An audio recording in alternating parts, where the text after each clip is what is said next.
Audio Journey.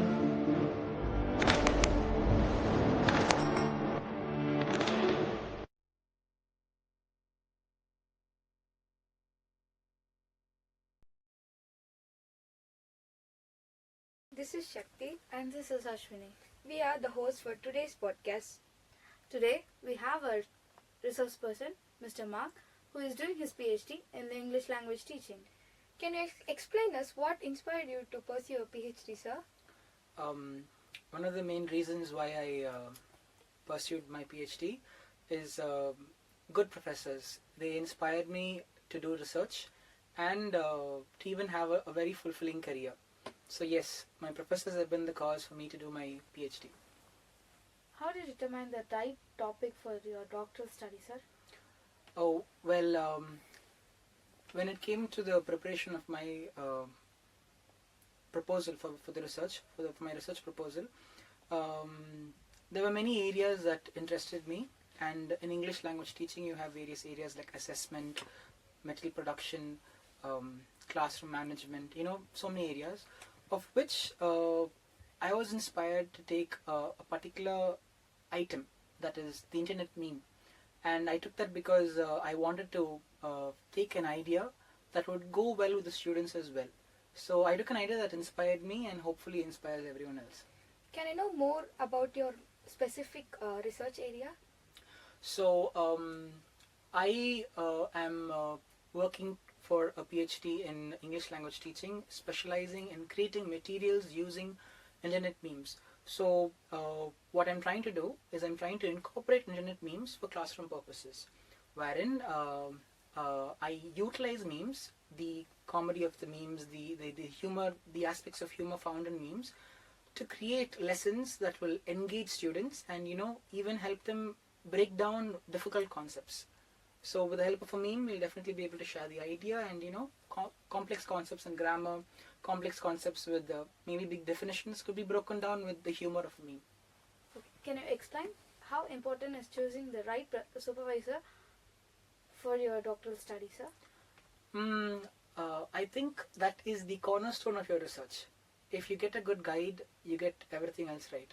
And many people think that getting into a PhD is important. I think getting a good guide to get into your PhD is more important, because you're going to spend the next 5 years with someone who you're going to spend most of your time with. You will be doing research, you will be meeting them, and most of the time you may have points of disdain, points of differences. You'll have many points of difference of opinions, and the person who you understand the most is definitely going to make it a lot more easier. So a guide, a supervisor, I think is the cornerstone of any good research.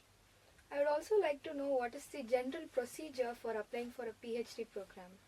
Now, applying for PhD programs across the state of Tamil Nadu actually is different, because you have private institutes as well as you have government institutes as well. Now, for government-based institutes, I think you have to conduct your DRC, that is your doctoral registering committee. I think that's it. Or in simpler terms, it's called the DRC. You have to have your DRC, wherein you submit a research proposal to the members of the DRC. That is probably the department at which you're going to do your PhD. So, registering for a PhD at a government-based institute like our college, St. Joseph's College, is affiliated institution. We come under Balidasan University, which is a state-run university, and applying for it over there, the process is very simple. You have to conduct your DRC, submit your documents. It'll give a specific set of documents, wherein you would either have to clear your net or have the university entrance exam, clear the university entrance exam for the PhD. So if you have those two, you have to find the guide and then have a discussion with your guide and then fix a date for your DRC and conduct it and then apply for it. How do you stay motivated throughout the journey of your doctoral studies, sir? Okay, a very heavy question early on, but I think taking breaks is something that I've learned late during my PhD journey, because everything is definitely timed, and staying motivated is the hardest part, because in your PhD journey you would think that you would finish your PhD in 3 years or within 2 years or something like that, but at times it is going to cross more than 3 years, and at that time when you find the world moving ahead of you and you being stuck with the same idea, with the same thought, with the same process, it feels that you're left behind. So taking breaks is very important.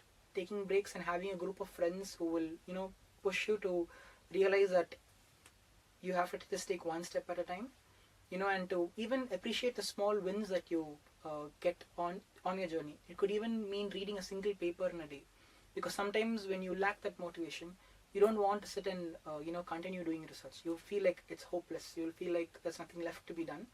But when you take breaks and when you have supportive family and supportive friends, I think they keep pushing you to reach the final goal.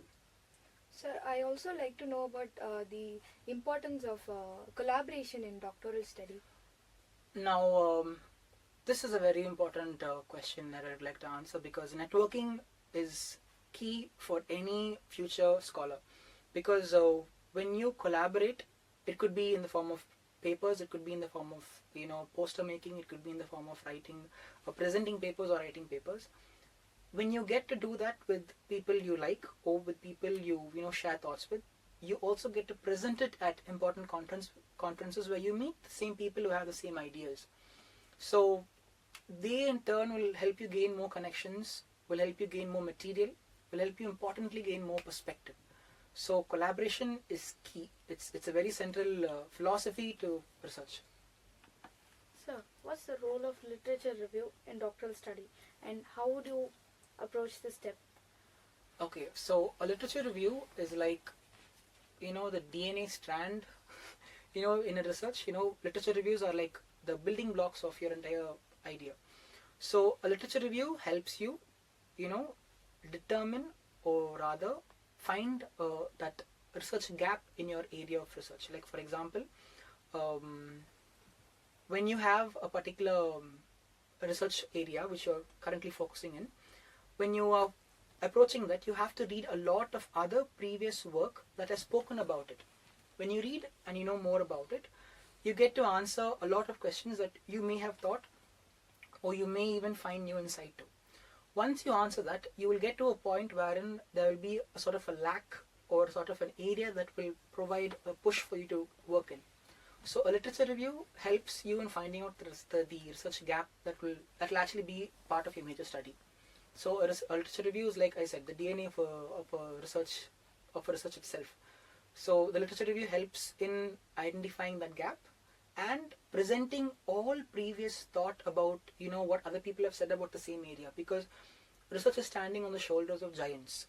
So it's not just about saying that these guys have said the same thing, but instead like these guys have also viewed this area, and I'm going to view it in a new light. I'm going to view it in a new perspective, and that perspective is important for today's generation. So that's why literature review is very important.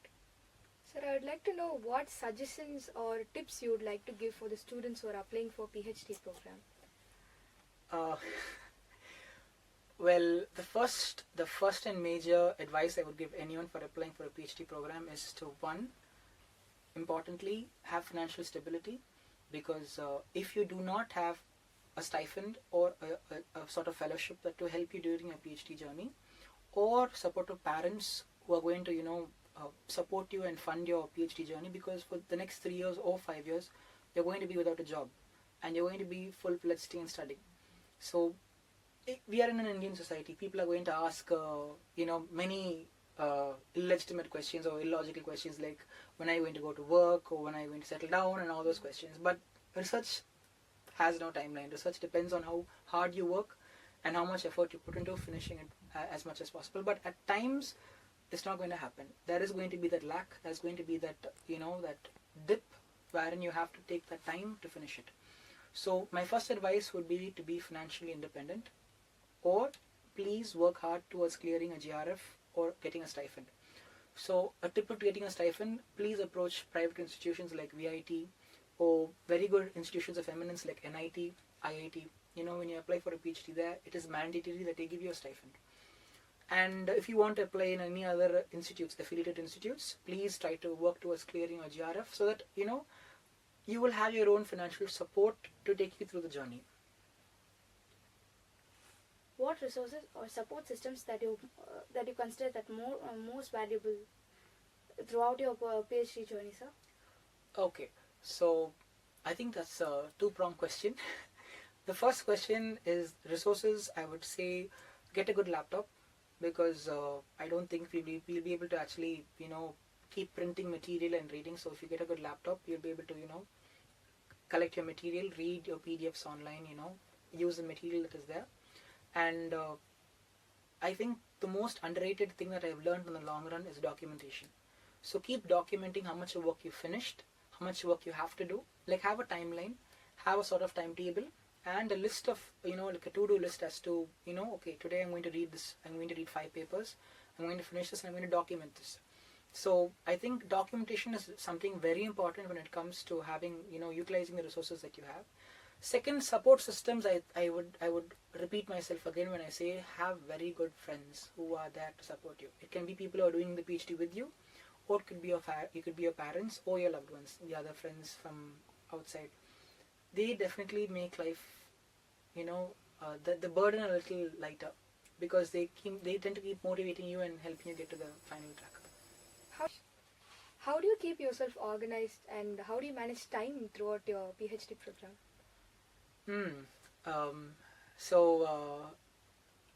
Being organized takes a lot of effort, because if you do not finish daily tasks, like you have a set of tasks, even if you're doing your PhD full-time or part-time, when you're doing your PhD full-time, you will have a set of tasks that you will have to complete. So finishing the daily tasks, the daily set of tasks itself, is like a big tick in the book for me. Because if you don't finish a daily set of tasks, it carries forward to the next day. So I think it's like trying to figure out what are the 5 important tasks for today, finishing it, and just resting for the rest of the day. How do you stay ensure that your research study that connects with the broader societal issues? When you take research topics, you should make sure that you have topics that have implications for society. Like most of the ELT topics, most of ELT, English language teaching based topics, are practice based or application oriented. So they have to be either conducted in the class, or they have to be a record of something that has happened in society. So I would say that in the area of ELT, English language teaching, most of the topics that people choose happen to be process oriented and application oriented. But when it comes to literature, I will not set it down saying that literature is just reading and letting it go. No, literature also has the sense of application when people tend to sit and delve into very important critical theories like post-colonialism or neo-colonialism, or even ideas like subjugation and hegemony, new areas, new movements in cultural studies. They shape thought. They shape how we understand society as a whole. So you should, as a research scholar, it is your duty to make sure that the topic you choose is beneficial for society. What's the difference between a postgraduate degree and a PhD, sir? A postgraduate degree and a PhD. A postgraduate degree is something you do after your BA, and it's I'd rather say a step higher than your normal BA course. The level of lectures, the level of thinking that you have is a little more critical when it comes to a postgraduate. But when it comes to a PhD, you have this level of freedom and this level of expectation that comes with particular focus on a particular study, on a particular area. So when it comes to PG, when it comes to a postgraduate degree, it's multifaceted. Like you have many areas, many areas that you get to figure out and learn. Like there are so many areas like applied linguistics. Your MA syllabus comprises of everything: Indian literature, British literature, American literature. All those areas are there. But when it comes to a PhD, it calls for specialization. It calls for narrowing down that area of interest and focusing and producing. Your research begins to create a sort of a space for new ideas to grow in the field. Sir, how do you handle feedback from your supervisors and peers, and how and and when it challenges your work? I think the objective of a PhD is to challenge yourself, and I think our supervisors and our peers help that. Of course, it's going to be daunting because someone is challenging you and saying your idea may not, they may even dismiss your idea, or they may even say that your idea is not valid or not right. But I think those kind of challenges only help you think and make your research better. Because if someone is not going to challenge you, how will you actually have the best potential of yourself? And most of the time, we actually we actually misinterpret challenges, but challenges actually offer us loopholes to what is wrong with our research. So when we actually address the challenges as areas of betterment or areas of improvement, we actually benefit from it, because the people who challenge us, they actually help us see things from a totally new perspective. And when our peers challenge us, I think it is important to note that they're just providing us a whole new perspective of the thing that we have to see. Because there are certain times wherein in our research, we may not be able to see the loopholes because we have been viewing it from one particular angle. But when our supervisors and when our peers give us feedback on this particular area, I think it is very important that we actually sit back and evaluate those statements. Because if we are going to dismiss them, we will not be able to understand why they said it that way. Our question should be, why do they think of it that way, and how or what causes them to think of it in that way. It's not always going to be a challenge. It's going to be rather another perspective that would probably benefit our research. So what would you say is your most rewarding part of your PhD journey? I would say the most rewarding part would be getting my doctorate. But until then, I think getting my first publication would be really good, because I spent over a year to write it, and spent another year to get it reviewed. And then when it finally came, delayed gratification, when you wait for something good and it finally happens, I think that was really good, getting that paper finally published in a very good journal. So yeah, that was good. So what's your advice for the students who are struggling with imposter syndrome during the PhD journey? I don't think students alone are going to face it. I think everyone is facing imposter syndrome, wherein, am I worthy enough for this? Am I cut out for this? Am I worthy for that doctorate? Am I worthy for this job? Am I worthy to be even on this podcast right now? I don't know. But when the opportunity comes, I think we have to just rise to it and just take it. And you're going to doubt yourself no matter what. You're going to feel like we're not going to be enough, we're not going to be loved enough, or be valued enough. But at the end of the day, that doesn't matter, because only you know what you've been through and how far you've come and how much more you have to go on the journey ahead. So what? If you feel you're not enough, feel it, but still continue going on your journey. So what's the procedure for publishing your research? Okay, so when it comes to publishing, I think you have to first start writing. Before you start writing, start reading. Focus on the particular area, find a particular research problem, identify it, read on it. Once you read on it, once you've gathered your literature, organize it, find a journal that suits this particular area. Once you get to the journal, you will have a set of protocol in the journal stating as to how you should structure your paper. After that, you structure your paper accordingly. Leave it, after you've written the paper, leave it for about a month, forget about it. And then after a month, look at it with new eyes. You'll definitely see things that you've not seen before. Make those corrections. Ask your supervisor for help, or ask a friend for help, a trusted friend. Okay? Ask someone you can trust for help. Ask them to review it thoroughly. And then just send it. So what are some misconceptions that students have? About PhD? Yes. Yeah. So, that a PhD is easy, that a PhD is doable. Yeah, it is easy, it is doable if you put in all your effort and you get it done. But at the same time, it is definitely challenging. And I would say that PhD is only. I think the other misconception would be like only particular people, only the cleverest people should do it. Should do a PhD. I don't think so. I think people who are consistent, people who have the strength to keep trying again and again and keep improving from their mistakes, I think yeah, a PhD is definitely good for you, because most toppers, when they try to get into a PhD, and when they try to, when it comes to doing your PG or your MA or your MA or your UG, you have a set exam, you prepare for that exam, you write that exam, you get your score, and you're just done with it.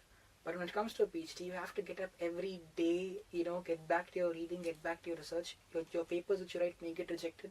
You have to keep rewriting, re-editing, redrafting, get it rejected again, keep sending it, keep getting it rejected, and then finally one day, probably on the 7th try, it is definitely going to be accepted.